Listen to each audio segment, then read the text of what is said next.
اعوذ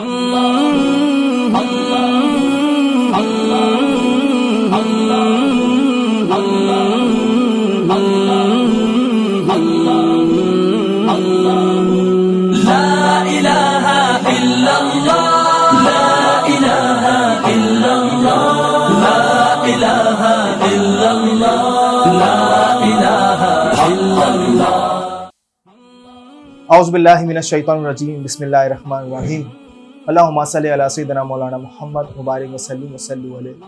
السلام علیکم ورحمۃ اللہ وبرکاتہ۔ میں ہوں آپ کا میزبان محمد نبیل شیخ، اور اس وقت دیکھ رہے ہیں آپ کا من پسند پروگرام سفر یاد۔ سفر یاد بڑا ہی خوبصورت پروگرام ہے جس میں یہ جاتے ہیں آپ کے ذہنوں میں ابھرنے والے کئی سارے سوالات کے جوابات۔ تو ماہ رمضان المبارک کی آمد ہے، تو آج ہم ماہ رمضان المبارک کے مطابق کافی ساری باتیں کریں گے۔ خوش آمدید کہتے ہیں آج کے بڑے خوبصورت مہمان کو، جو کہ حافظ بھی ہیں، عالم بھی ہیں، قاری بھی ہیں، اور آپ نے اسلامک اسٹڈی میں ایم اے بھی کیا ہوا ہے۔ تو بلا تاخیر ہم اپنے پروگرام کو آگے لے کے چلتے ہیں، علامہ صاحب سے ملاقات کرتے ہیں، علامہ مولانا ایاز مدنی دامت برکاتہم العالیہ سے۔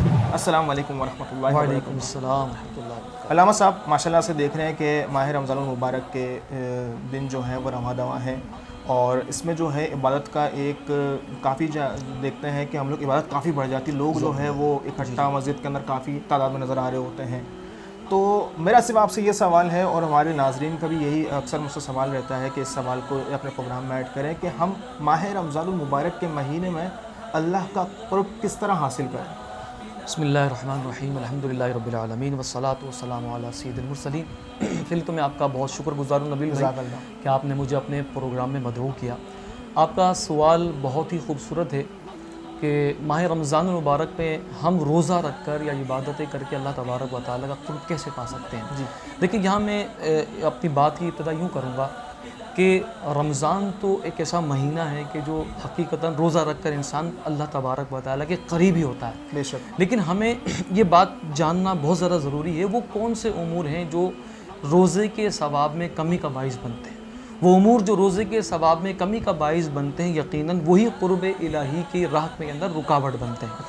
دیکھیں، روزے کی حالت میں ہم نے فرائض کی ادائیگی کے ساتھ ساتھ اللہ تبارک و تعالیٰ کی حرام کردہ امور، حرام کردہ ان چیزوں سے بھی بچنا ہوگا جو اللہ تبارک و تعالیٰ نے حرام کی ہیں۔ یعنی گویا کہ روزے کی حالت ہماری عام حالتوں کی طرح نہ ہو، جیسے عام دن گزرتے ہیں، روزے کی حالت اس سے بالکل جدا ہو، اور ہم نے اس کی فکر کرنی ہے۔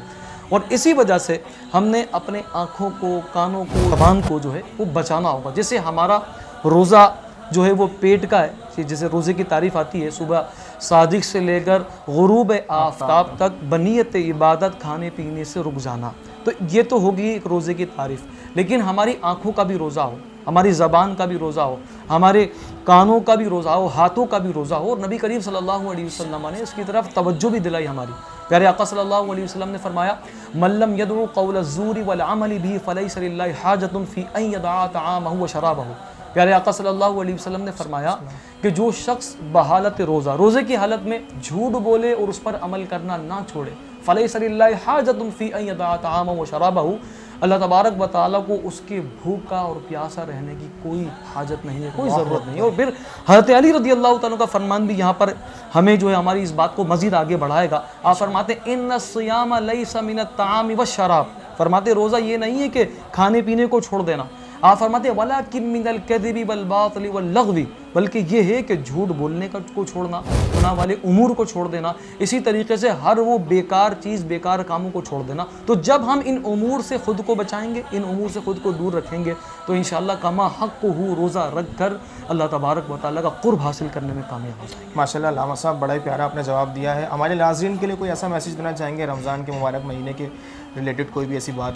ماہ رمضان المبارک یقیناً اتنا بابرکت مہینہ ہے جی، اس کا ہر دن، اس کا ہر لمحہ، اس کا ہر جو ساتھ ہے وہ ہمارے لیے برکتوں اور یوں سمجھ اللہ تبارک و تعالیٰ کی برکتوں کو سمیٹنے کا ایک سامان ہے۔ تو ہم میں سے ہر ایک کو صحیح کرنی چاہیے کہ اس مہینے کی ایک ایک ساعت کو غنیمت جانتے ہوئے، وقت کو غنیمت جانتے ہوئے، کیونکہ دیکھیں یہ وقت ایک ایسی چیز ہے کہ بعض میں نے کتابوں میں پڑھا کہ وقت کی مثال دی جاتی ہے کہ وقت گویا کہ ایک ایسی برف کی طرح ہے جو کہ پگھل رہا ہے، اللہ ہر وقت پگھل رہا ہے۔ آپ دیکھیں برف سے ہم اسی وقت تک فائدہ اٹھا سکتے ہیں کہ جب تک وہ جمی ہوئی ہے اور اس کو پانی میں ڈال کے ٹھنڈا کر لیں، جب تک وہ جمی ہوئی ہے اس سے فائدہ اٹھا سکتے ہیں، لیکن جو ہی وہ گھل جائے گی تو وہ ضائع ہو جائے گی۔ تو ایسا ہی یہ وقت، یہ لمحے ماہ رمضان کے ہمیں میسر آئے، ہم ان کو غنیمت جانتے ہوئے عبادتوں میں گزاریں، سبحان اللہ کہہ کر گزاریں، الحمدللہ کہہ کے گزاریں، استغفر اللہ پڑھتے ہوئے گزاریں، اللہم اجرنا من النار، یہ سارے ذکر و اذکار کرتے ہوئے گزاریں۔ اللہ تبارک و تعالیٰ ماہ رمضان مبارک کی برکتوں کو سمیٹنے کی توفیق نصیب فرمائے۔ ماشاء اللہ علامہ صاحب بڑی پیاری آپ نے گفتگو کی ہے، اور ہمارے ناظرین کو بڑا ہی پیارا آپ نے جو ہے وہ جواب دیا ہے کہ قرب الہی ہم لوگوں ماہ رمضان المبارک میں کس طرح سے حاصل کر سکتے ہیں۔ تہہ دل سے شکر گزار ہوں عالم اسلام کے ممتاز عالم دین کا کہ جنہوں نے اپنے قیمتی وقت میں سے ہمارے پروگرام کے لیے اپنا ٹائم دیا ہے۔ جزاک اللہ علامہ صاحب، آپ ہمارے درمیان موجود ہیں۔ ناظرین پھر انشاءاللہ ملاقات ہوگی، اسی ٹاپک کو آگے لے کے چلیں گے، ایک نئے ایپیسوڈ کے اندر ایک نئے سوال کے ساتھ پھر ملاقات ہوتی ہے۔ تب تک اپنی ڈھیر ساری دعاؤں میں ہمیں یاد رکھیں۔ السلام علیکم ورحمۃ اللہ وبرکاتہ۔